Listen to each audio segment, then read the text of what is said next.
Hey, real quick during the course of this video, if you find yourself looking at this awesome t-shirt thinking to yourself, hey, I'd like an awesome t-shirt like that, then you should head to Into the AM, find purveyors of cool graphic tees and elevated menswear, with whom I have a partnership. So when you shop at Into the AM using the link in the description, or if you use code Grouchy when you check out, you're not only going to get really nice clothes, but you're also going to help support this channel. As Into the AM/Grouchy, or use code Grouchy when you check out. Now let's get into it.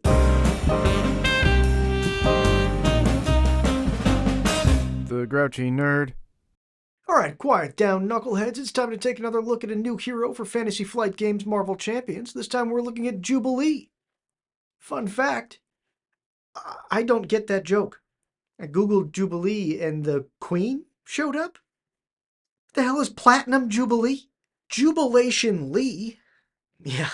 Was born into wealth, the daughter of Japanese-born Beverly Hills-based millionaires, though she still had a penchant for shoplifting from the local mall. It was while being chased by a mall cop that her powers, the ability to generate blinding explosive plasmoid blasts, first surfaced. And because it's not a Marvel background without something horrible happen, her parents were killed in a car accident, and Jubilation was sent to an orphanage, but she soon escaped, opting to camp out at the local mall. While once again at the mercy of mall security, who hired mutant hunters just for her, she was rescued by the X-Men known as Dazzler, Rogue, Storm, and Psylocke, who happened to be shopping. Jubilation followed them around for a while and even jumped into a portal after them, which took her to a temporary X-Men base in Australia where she hid out pretty successfully for a team that boasts several telepaths. The base was overrun by Goram Reavers and the X-Men fled, leaving Jubilation, having never learned of her existence. While wandering the outback and avoiding further Reaver attacks, she came upon a near-death Wolverine. She rescued him, and together they went to Japan and fought the Hand, discovering that her powers could be focused into powerful enough explosions to actually be pretty effective in combat. When they made it back to the States, she was made a full member of the X-Men along with Wolverine, Storm, Psylocke, Forge, Banshee, and Gambit. She helped fight Skrulls, the Brood, Omega Red, and Mojo, but was eventually sidelined, her young age becoming a point of concern from the older members. You can only put a minor in direct harm's way so many times before the guilt and, Child Protective Services steps in. Sometime later, she joined a team of teenaged mutants known as Generation X, with notable members including Husk, Skin, Chamber, and Penance, and was led by Banshee and Emma Frost. Since then, Generation X disbanded and Jubilee went to LA to attempt an acting career, which unfortunately didn't take off. Girl, tell me about it. She was kind of Harvey Weinsteined, but she Me Too'd him with a plasmoid blast. She and several other mutants were kidnapped and crucified on the X-Men Mansion's lawn by members of the Church of Humanity. She lost her powers on Wanda's No Good Very Bad Day, spent some time as Wandra with the New Warriors, then moved to San Francisco and became a vampire. She adopted an abandoned baby, kicked the whole vampirism thing thanks to a shard of the Phoenix Force, regained her powers, they still kinda sucked, and joined a new iteration of Excalibur. Pretty busy for someone who makes sparkle hands. Let's take a look. On her hero side is Jubilee, who just has 1s in her thwart and attack and 2 defense. She has the X-Men trait, 5 cards in hand and only 9 hit points. She also has Like Totally. Exhaust Jubilee to generate a wild resource. Yikes! That's not a strong hero. On her alter ego side is Jubilation Lee, who backs that 9 hit points up with 3 recover. She swaps the X-Men trait for mutant and her hand size goes up 1. She also gets Mallrat. Once per phase as an action, search your deck for the shopping spree player side scheme and put it into play. Well, things are looking pretty grim so far. We've got 9 hit points and 3 recover. We've got 1 attack and 1 thwart, 2 defense. This kit is got some heavy lifting to do. And first up is signature ally Wolverine, as played by Logan. He's a 4-cost ally with 4 hit points and the X-Men trait. He does 1 thwart and 3 attack, and that attack gains piercing, but it's also going to come at 2 consequential damage. And after you switch to alter ego form, heal 3 damage from Wolverine. Jubilee is going to wind up being one of those heroes that does pretty well when she flips down to alter ego, so having a ally that heals when she flips down to Alter Ego, which she's probably going to do kind of a lot, is pretty amazing. You can probably keep Wolverine out for kind of a while. Next up is Shopping Spree, a player side scheme that costs 0 to put into play and enters play with 2 threat on it. This threat cannot be removed by heroes or allies. As an Alter Ego action, exhaust your identity to remove 1 threat, and this may be triggered by any identity. When defeated, the identity that defeated it searches their deck and discard pile for an item card and puts it into play. Couple of things to note here. First of all, if you are someone who plays with other people, it's a little hilarious that somebody can come along and just pluck that last threat off of there and use it themselves.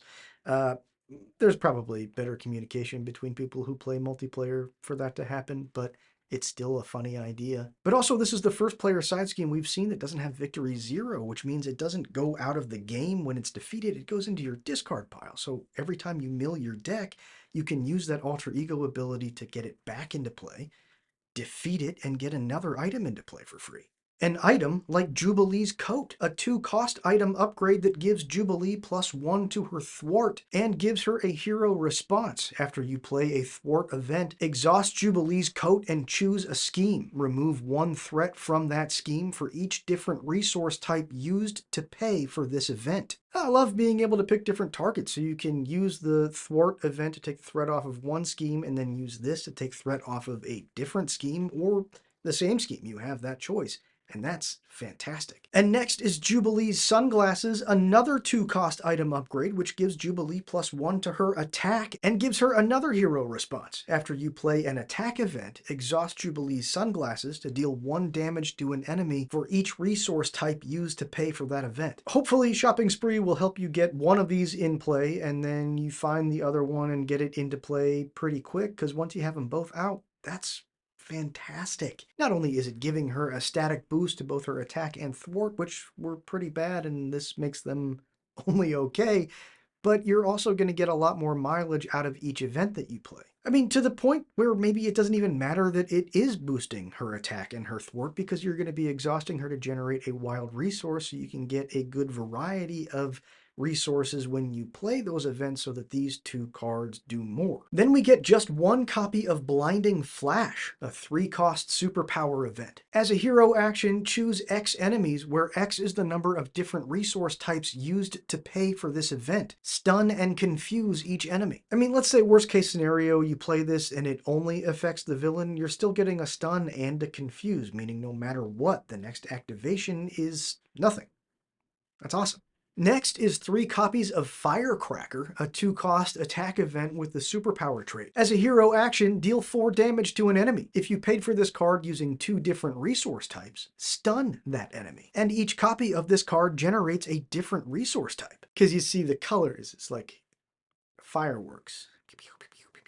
2 for 4 and a stun? Yes, please. And then you can do 2 more damage with your sunglasses. That's a weird sentence. 3 copies of Flash of Light is next. It's another 2-cost superpower event. This one is a thwart event, and it too generates a different resource type on each copy. Remove 3 threat from a scheme. If you paid for it using 2 different resource types, confuse an enemy. Again, 2 resources for 3 threat and a confuse? And they're cheap enough that you might even be able to play both of them if you happen to draw them both, and then both her sunglasses and jacket would make them that much better. All of a sudden, she's not so bad. 1 copy of Grand Finale is next. It's a 3-cost attack event with the superpower trait. As a hero action, deal 2 damage to an enemy. For each different resource type used to pay for this card, choose an enemy and deal 2 damage to it. If you use 3 different resource types to pay for this, you're not only doing 8 damage, but you can spread that up to 4 different targets, and you can use your sunglasses to then do 3 more damage. That's 11 damage for 3 resources on up to 5 targets. And last in her kit are 3 cards that will help you pull off all of these multi-resource type effects. Plasmoid Energy, a resource card which generates 2 resources, and each generates a different combination. Yeah, that'll help.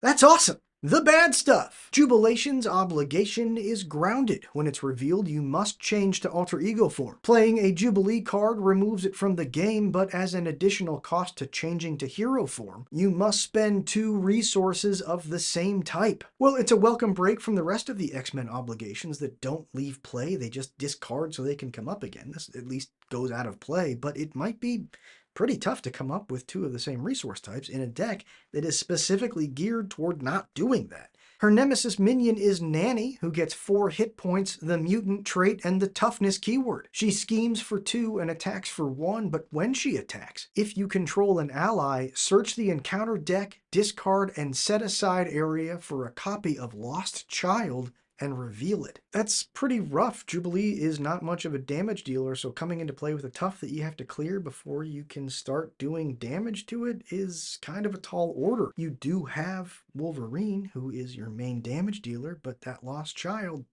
well, I don't want to spoil it. Nanny's side scheme is Naughty Children, which comes into play with 2 threat on it, but place an additional threat on it for each resource type in your hand, and it has the crisis icon. So it's pretty safe to assume that when this comes into play, you're probably going to be adding 3, if not 4, extra threat to it, unless you happen to have just played a defense event that cleared some of the cards out of your hand. Yeah, it's probably going to stick around for a while, which is bad news because that crisis icon, you gotta get rid of it pretty quick. Next up is Battle Suit, an attachment that goes on the minion with the fewest remaining hit points, or gains Surge if there are no minions in play. The attached minion gains 3 hit points, the aerial trait, and +1 to their attack. Well, that's horrible. Actually, I'm not really sure what the aerial trait really does for a minion, but the rest of it's horrible. And last is the Forewarned Lost Child, another attachment, though this one goes on the ally in play with the highest cost. The attached ally becomes a minion and engages with you. Its thwart becomes its scheme, and that scheme is going to get -1, and it takes no consequential damage. She took my Wolverine and left me without my main damage dealer. Wolverine! Onto her aspect cards, Jubilee came with a Justice deck. Up first is Chamber, as played by Jono Starsmore. He's a 4-cost ally with 3 hit points, the Psionic and X-Men traits. He does 2 thwart and 2 attack, and he'll take 1 less consequential damage when he attacks confused enemies. He's pretty expensive to get into play, but wow, do confused lock decks love him, especially a Captain America confused lock deck, because Captain America can put an ally out at a discount. That's great. Husk is next in the style of Paige Guthrie, another 4-cost ally with 3 hit points. She has the X-Men trait, does 2 thwart and 2 attack, but when you use one of those basic powers, you can spend up to 3 resources. If you spend an energy resource, add +1 to whichever stat she's using. A mental resource will heal a damage from her, and a physical resource will ready her. And of course, if you use all 3, you're going to get all 3 benefits, and would you look at that, your hero ability is to generate a wild resource. So you're definitely going to be able to get at least 2 if you're stuck with all of the same resource type. You go to pay for this and you have your wild. That's at least 2. Then we get 3 copies of Disguise, a 1-cost upgrade with the item trait, max 1 per identity. As a thwart action, exhaust Disguise and your identity to remove 2 threat from a scheme. And it's not a hero action. It could be a hero action, but it's a terrible hero action, but it's a great alter ego action. And remember that shopping spree player side scheme for Jubilee, that threat has to come off of it by an alter ego. It cannot be thwarted by a hero or by an ally. It's got to come off while you're alter ego. So you can do 1 at a time with the ability that's printed on it, or you can use Disguise to get rid of it in one fell swoop and get a free item upgrade. Waylay is next. It's a 3-cost attack event that we get 3 copies of. As a hero response, after your hero thwarts, deal 4 damage to an enemy. 7 damage if that thwart removed the last threat on a scheme. 4 damage isn't great, but 7 sure is, and playing true solo, you're much more likely to be able to get the last threat off of a scheme when you're not dealing with multipliers and stuff. It's probably going to be like 3 threat. You can do that. You can do that no problem. Then we get 3 copies of 3 Steps Ahead, a 3-cost thwart event. As a hero action, for each resource type used to pay for this, choose a scheme and remove 2 threat from it. So up to 6 threat from up to 3 targets. That's awesome for any hero that has a card with multiple resource types printed on it. So we've got Jubilee, obviously. Domino's got Jackpot. Jackpot's got a lot of other things that it wants to do, but it's an option. Rocket Raccoon and Black Panther might like this.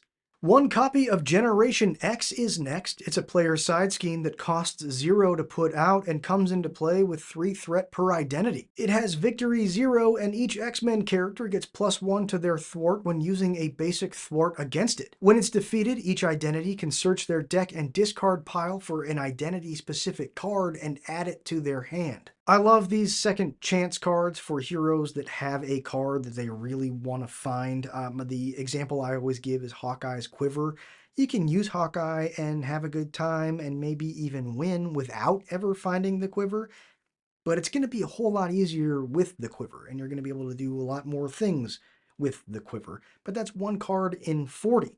This, something like this, makes it one card in 20, because you got to find the quiver or you got to find this and then use this to put it into play. I love that. Our first neutral card is Sync, as played by Everett Thomas. He costs 3, has 3 hit points, and does 1 each in thwart and attack. He has the X-Men trait, and so must your identity to play him. And when you use one of your basic powers, exhaust Sync to get +1 to that power for this use. That's very solid. You get him into play, and you just protect him at all costs, knowing that every time you activate one of your basic abilities, you're going to be able to exhaust him and boost that by 1. 3 copies of Cell Phone is next. It's a 2-cost upgrade with the item trait, and it has 3 uses. As an action, exhaust Cell Phone and remove a counter to make a basic attack or thwart with the character you control with +1 to whichever stat they're using. Not honestly super exciting in true solo. You're still activating the ally or activating your you, so the ally will still take consequential damage. You would still exhaust the ally or yourself. You're just going to get that boost. In multiplayer, or if you're playing multi-handed, this would allow you to activate a hero or activate an ally outside of turn order, so that you could maybe use an ally to clear a tough or something like that. But in true solo, it's fine. Shopping Spree goes to find it, and that's very useful, and it does give you the +1 to your stat. It's fine.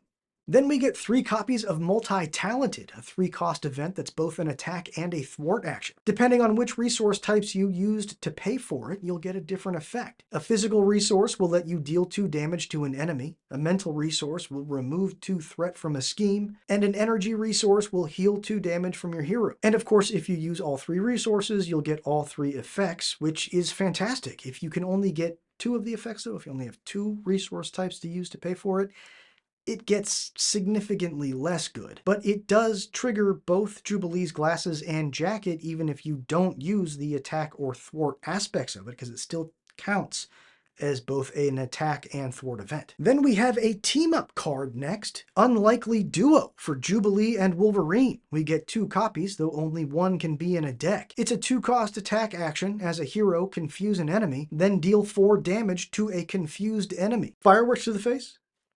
Claws to the face. That's a pretty good combo. And Wolverine's healing means that he might even be in play long enough to consider bringing this along with you in true solo. Maybe. Probably not. Still probably not. Then we get a leadership card, 3 copies of Mutant Mayhem, a 3-cost event with the Alliance keyword, so multiple identities can help pay for it. As a hero action, choose an X-Force ally and an X-Men ally and return them to their owner's hands. Then those identities immediately play them, ignoring their resource costs. Yeah, I mean, trying to do this in solo, if you have both allies in your deck, if you have X-Men and X-Force allies, you have 1 of each in play, hopefully ones that do a thing when they come into play. Maybe you can pull this off in solo, maybe, but it's a fantastic card if you play multi-handed or multiplayer. Obviously, it's an alliance. It's got the alliance keyword. Last is a protection card, 3 copies of Serve and Protect. It's a 2-cost event, and it also sports the alliance keyword. As a hero, interrupt when any amount of threat would be placed on the main scheme, exhaust an X-Force character and an X-Men character to prevent that threat, and give each character a tough status. Again, the alliance keyword's kind of your clue here. It's not a very good solo card. You might It doesn't have to be two allies in this case. You could have an X-Men hero and X-Force allies and still pull this one off. But it's better with other players or other identities. I initially kind of bounced off of Jubilee, to be honest. She seems pretty underpowered. I'm not a big fan of the character in comic books. I was around in the 90s where she was just sort of a whiny kid, and that's just what she is to me. But after tinkering a bit with the deck and after just blatantly stealing other people's work on Marvel CDB, yeah, I kind of came around. She's actually a bit of a powerhouse. Fishing shopping spree out of her deck, not discard pile, is very important to getting set up as quickly as possible, and pulling things out of your deck and not your discard pile means mutant education is really good for Jubilee. She can use shopping spree to get an item into play. That goes into her discard pile. Mutant education puts it back in her deck. Her alter ego ability brings it back into play. She defeats it with a disguise, maybe, and then she's able to get the other item into play. Fantastic. And if you're taking mutant education, why wouldn't you take X-Mention? They just go together. And if you're going to be bringing out and defeating shopping spree over and over again, it's going to be nice to have out cards that do something when you defeat a side scheme, something like Mission Leader or Skilled Investigator that let you draw cards when you defeat side schemes, or Chance Encounter. Use that to bring in a powerful ally when you defeat that side scheme, somebody like Nick Fury. And then it's just pure profit. And speaking once again of shopping spree, you know who else can remove threat without being a hero or an ally? Beat Cop. Remember him? Enhanced awareness, enhanced physique, and enhanced reflexes are all really good for Jubilee. I mean, they're still not good. They're not good cards, but if you have one of each of those in front of you and you need whichever resource type you don't have, well, there they are. They're still not good. They're still not good cards, but they're good for her.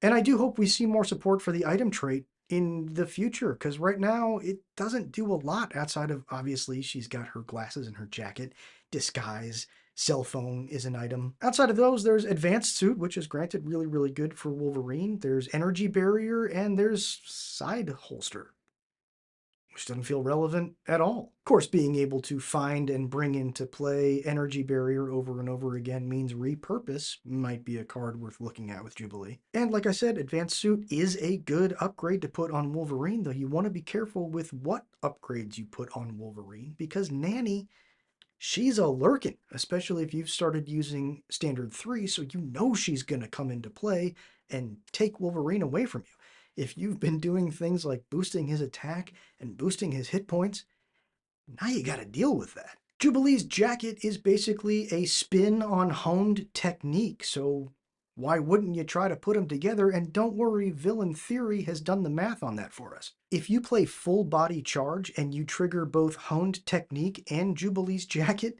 you're doing 16 damage. 16! Also, if you haven't seen it, Villain Theory recently put together a supercut video of a bunch of Marvel Champions content creators talking about our favorite villains to play. Check that out, Villain Theory's YouTube channel. If you're here, you probably know who Villain Theory is, but if you don't, go check them out. And that's all I've got for Jubilee. Now get off my lawn.